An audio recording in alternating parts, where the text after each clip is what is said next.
Since 2004, the training pitches of Kisumu Youth Football Association have provided some of the most famous names in the modern game, a glorious production line to a golden age for clubs and country. But in recent years, the path has become much harder, and in truth, the very few will make it to the top. So how is the association helping to prepare them for prospects of life beyond football in a world so challenging and unforgiving? For the first time, Kisumu Youth Football Association opened up its doors and took us through a journey on how they use football as a tool for social development, thus offering hope in paradise, the Kaifawi.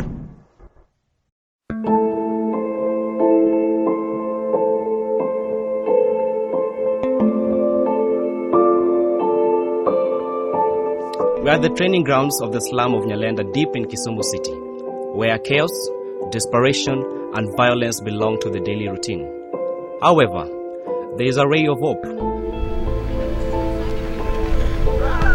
Kisumu Youth Football Association has developed Sanctuary of Hope through its football initiative for the slums. Kisumu Youth Football Association is a charitable sports development organization. We were founded in the year 2004, but registered in 2009 as a sports development organization that basically caters for the sporting needs of young people between the ages of 8 to 18, but also very other fundamental needs of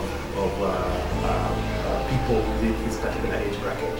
So as you realize, these are people who are in schools, so catering for their educational needs, looking at life skills, ensuring that they don't just play football, but they're also able to act as contributing members of the community. So building their life skills, building their understanding of their rights, building their understanding of responsibilities that they have as growing members of our community.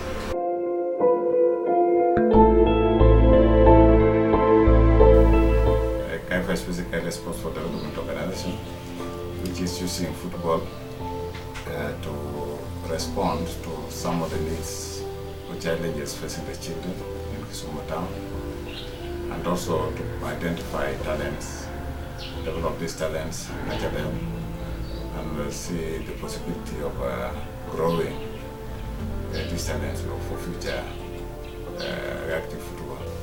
KIFA exists to develop or to work around two major objectives. One is to develop football structures for the youth, which is a gap we see in Kisumu. Once these structures has been developed, the second objective for KIFA is to develop the capacity of these structures so that football can be played in an organized manner, so children are able to enjoy their talent and enjoy playing. There are a number of people who are part of the founding of this particular organization. Just to briefly tell you how this organization was founded in 2004. We had, by then, there was no organized football activities for young people below the age of 18. So a group of coaches approached then a Dutch missionary who was working here in Kisumu for support in order for them to organize an under-18 champions league or an under-18 football competition. So the Dutch missionary by the name Frederick Ekman agreed to support them, agreed to help them raise resources, and they played the first under-18 championship in 2004. And from then, I think the organization has grown in leaps and bounds. Not only engaging the young people in playing football, but also doing a lot of other development activities for them and also in the communities where these young people live. We had a group of young people who played football before, but could not advance their game because you did have teams, but that talent was there. So we mobilized a number of people who were interested. About 8 of them, they formed 8 teams in the state where they're coming from. And the 205 we played an 18 league in Kisumu. After playing the 18 league, the host need, the younger players came about to ask why aren't we not involved. We also want to play, but the strength is not the same. Under 18 and the 16 cannot play in under 18 league properly. So we started the following year, under 16 came, and under 14 wanted to play, under 12 wanted to play, under 10 wanted to play.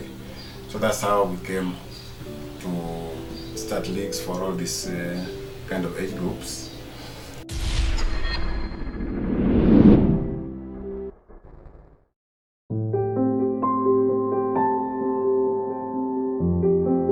All the children who have learned teamwork, they learn to listen, they learn to follow instructions, they learn to follow rules, and they accept discipline, because football as punishment.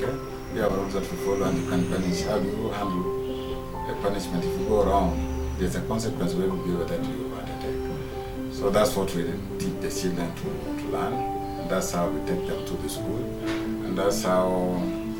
The teachers have told us that the 6 children who come through football are well behaved as compared to children who are rehabilitated to other process but brought there. So if you look at this thing, it's really different. So we try to tell them to balance it. That's why every training program is negotiated at school. Okay, my training sessions are mostly in, kids go to school. And during the weekdays, during school maybe, we allow them, or we know they normally come during the evening times, as from 5 to around 6:30. Before we take these boys in our team, we create a link between the parents, the school and the club. So we normally make a follow-up. In that, when we take a kid, we have to know which place he comes from and which school he goes to. So we go to that place, and then we talk to the teachers, we create that schedule. Then we introduce ourselves at the club, so that we can do a monitoring from the school. So the teachers must know the coach. The coach must design a program with the school, so the school know from 3:10 is games time. Yeah. So instead of leaving children for free, the coach will come and organize those children to structure training. Every time, every coach brings us the result of all their players. Yeah. So we tell us this is how we perform. And the children who are done very well, of course, we appreciate them. We award you something. It can be in terms of books or in terms of football kit, because we also want to support you in both sides. So we look at both football and academic.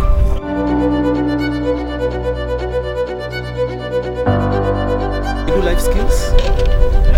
We do community work, for example, picking, maintaining of the environment, making it clean. And maybe we do sensitization. We teach normally about a lot of life skill issues, like HIV and AIDS, teenage pregnancies, many things, drug abuse. So sometimes just get a workshop where we talk, not only football, but in terms of building their knowledge in these things that happen in society. Most ya watoi now drive from the slums, Nyalenda slum. Especially, I usually make contact with the schools like St. Mark, and we have Kibuye Primary School. So we have an exchange program where we train their children for them not to be idle or to be involved in drug abuse.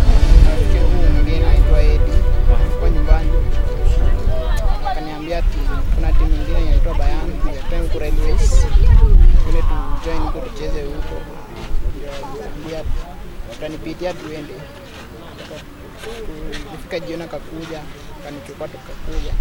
Tukaanza kutrain. Kucheka nauliza maswali mengine. Hivyo ndio akachukua.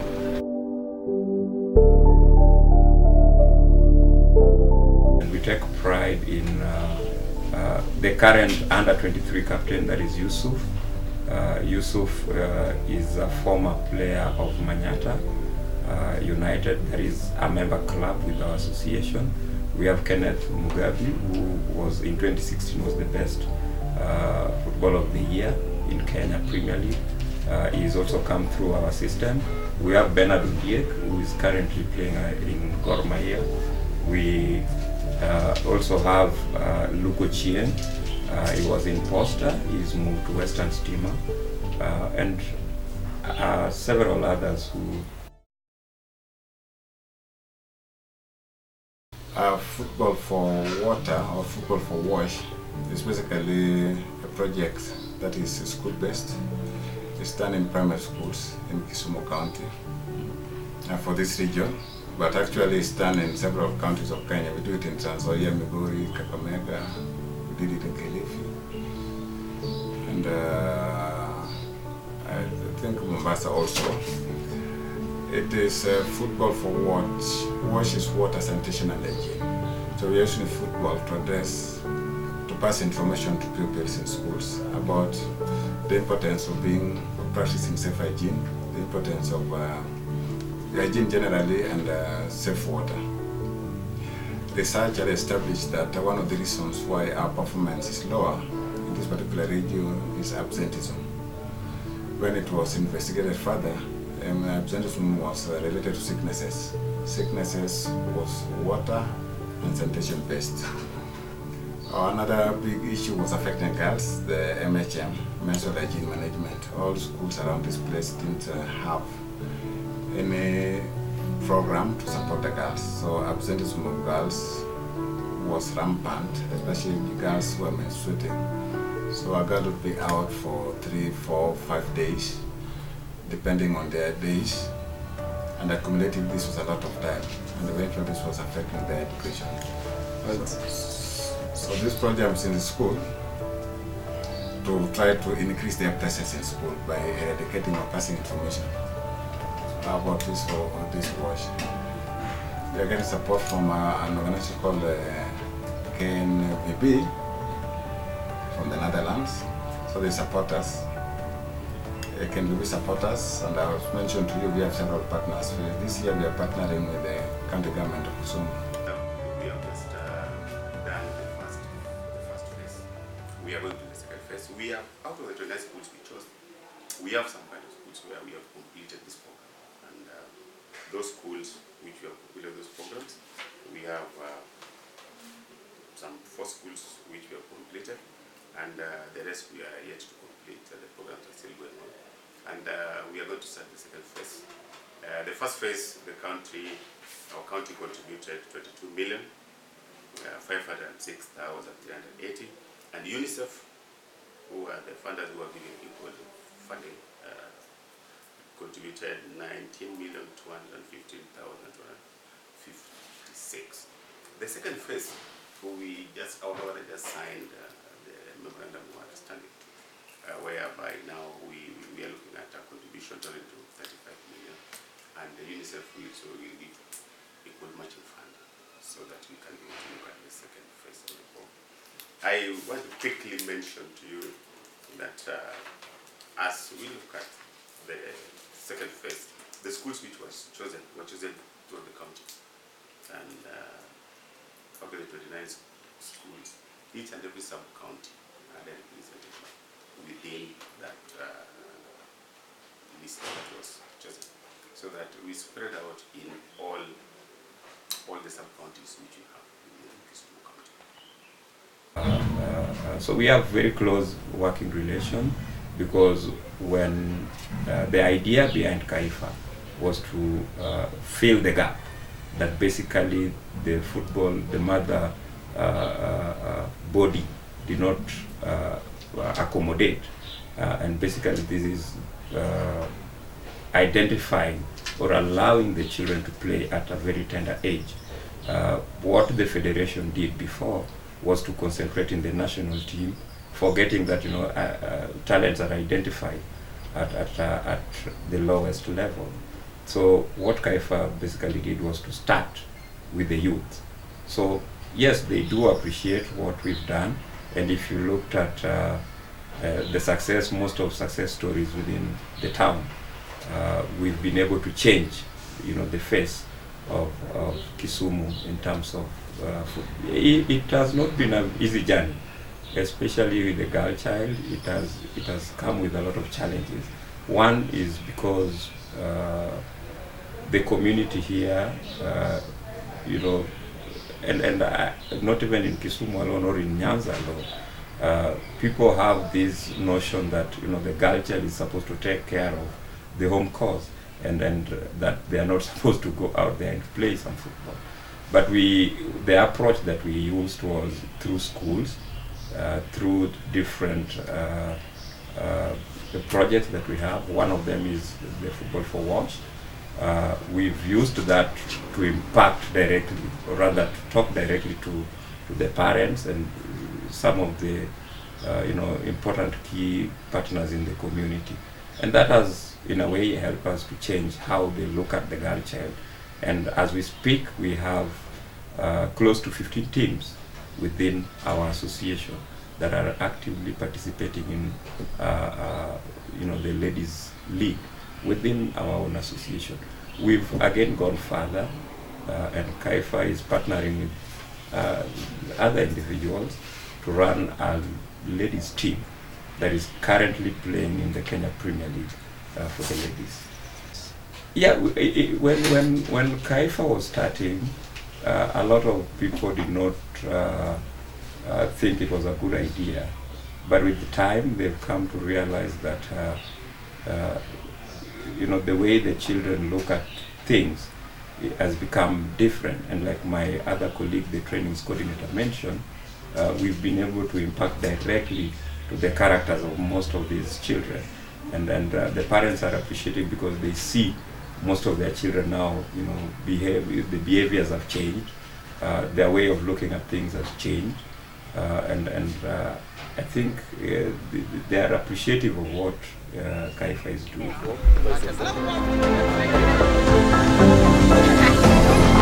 Football has changed significantly in the last 10 years, and so has KAIFA. There is no longer just a production line for players to go from pitches to clubs. Not only does it support Kisumu development projects like sanitation and hygiene, but also it provides life skills and experience that will help players in the future, just in case football decides to push them away. Perhaps all academies should follow this path.